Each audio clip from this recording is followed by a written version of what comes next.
हाल ही में south actor Kichcha Sudeep ने कहा कि हिंदी राष्ट्रभाषा नहीं रही। इस पर एक्टर अजय देवगन ने आपत्ति जताते हुए कहा हिंदी राष्ट्रभाषा थी और रहेगी।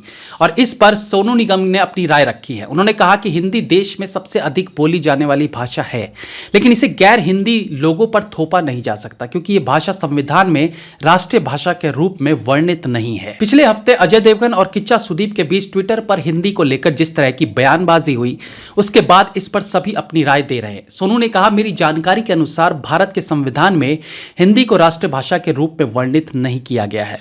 मैंने इसके बारे में जानकारों से सलाह भी ली। हिंदी देश में सबसे अधिक बोली जाने वाली भाषा है, इसे मैं समझता हूं, लेकिन तमिल भी दुनिया की सबसे पुरानी भाषा है। बता दें कि संस्कृत और तमिल को लेकर बहस चल रही है। कहा जा रहा है कि तमिल पूरी दुनिया में सबसे पुरानी भाषा है। सोनू निगम ने कहा कि भाषा को लेकर यह विवाद देश में तनाव पैदा करेगा। हम पहले से ही कई आंतरिक समस्याओं का सामना कर रहे हैं। क्या देश में पहले से कम समस्या है कि हमें एक नई की आवश्यकता है? हम दूसरों पर एक भाषा थोपकर देश में तनाव पैदा कर रहे हैं।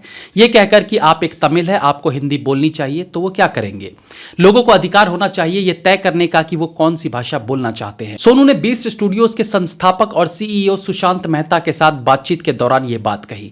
अपनी बात खत्म करते हुए उन्होंने कहा, छोड़ो यार, ये सब छोड़ दो, उन्हें शांत होने दो। एक पंजाबी को पंजाबी बोलना चाहिए, तमिल को तमिल बोलना चाहिए। अगर वो अंग्रेजी में सहज है तो वे उस भाषा में बोलेंगे। यहां तक कि हमारी अदालतों में भी फैसले अंग्रेजी में होते हैं। फ्लाइट अटेंडेंट भी अंग्रेजी पसंद करते हैं।